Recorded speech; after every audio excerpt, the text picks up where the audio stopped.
When it comes to advanced updating, as you know, that involves us first closing Blender. And I'm just going to hold down the Windows button and press R to bring up the Windows button. And we're just going to put in %appdata%. And in this window, we're just going to locate our Blender Foundation folder, Blender, version 3.3. We'll go to Scripts, Add-ons, and we're just going to delete the HardOps and Boxcutter folder.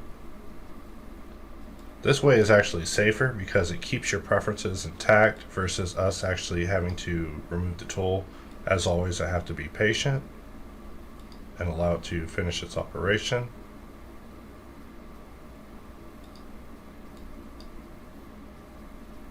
And then we copy over Boxcutter and HardOps is there. For some reason I had to reload the window, but continuing on, I'll just pop open my Blender launcher and we are just going to load the latest stable version 3.3.0, and from here we should be good to go.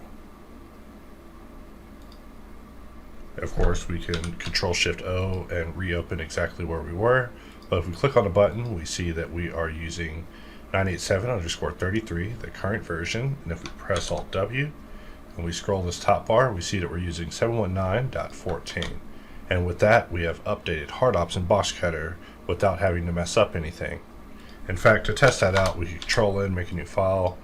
And I guess I didn't have notifications enabled underneath opt-ins, but typically I have Boxcutter notifications enabled just so they show some notifications and also a way of showing if our preferences are intact. But believe me, the way that we updated it kept our preferences intact.